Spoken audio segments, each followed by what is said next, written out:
প্ৰথমে গছজোপা চাওক একো নাই সাধাৰণ এজোপা আম গছ কিন্তু এওঁলোকৰ বাবে নহয় কলগাছিয়াৰ দাৱন্দিয়া গাঁৱত এই আম গছজোপাক লৈ যাতা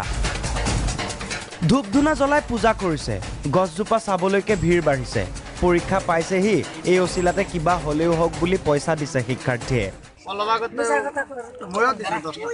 মুঠতে এক আজব কাৰবাৰ কাৰণটো শুনক মোৰ ভাতিজা ল'ৰা হয় আবুল কালাম আজাদ তেখেতৰ ঘৰত এনেকুৱা এটা বস্তু লৈছে আমি জীৱনত মোৰ জীৱনত দেখা নাই যিহেতু মোৰ হয়তো এতিয়া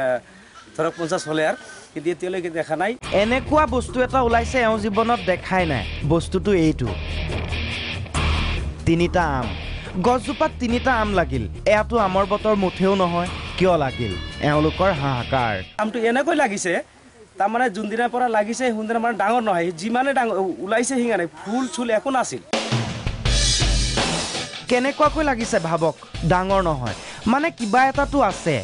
ভাবি ললে এওঁলোকে কোনোবা এজনে ক'লে এইজোপা গছৰ ছালটোৰে অমুকটো বেমাৰ ভাল হ'ব তাৰ পাছত ছাল পাত নিছে বহুজনে গছৰ পৰা কিবা ছাল কিবা এটা মানে বস্তু লৈ লৈ কিবা বোলে বেমাৰৰ পৰা ৰক্ষা পাব বুলি তেখেতে এটা পৰম্পৰা বিশ্বাস হৈছে বেনাৰ লগাই দিলে গছত বিনা অনুমতিত কোনোৱে যাতে পাত নিনিয়ে ছাল নাকাটে ইমানতে কাণ্ড শেষ হোৱা নাই এইটো ঘৰত এজনী ছোৱালী বিয়া হৈছিল ছোৱালী ঘৰত মানে দুটা বাচ্চা হৈছিল ল'ৰা দুটা হৈছিল জমজ হৈছিল তাৰমানে ল'ৰা দুটা মৰি গ'ল মাজনীও মৰি গ'ল তিনিটা আম ওলাই গ'ল কি কথা কি যুক্তি কোনে শুনিব কোনে বুজাব এওঁলোকক ক'লেও নামানে এওঁলোকে নপঢ়া নুশুনা অন্ধবিশ্বাস নহয় অন্ধবিশ্বাসৰো ওপৰত কলগাছিয়াৰ ঘটনা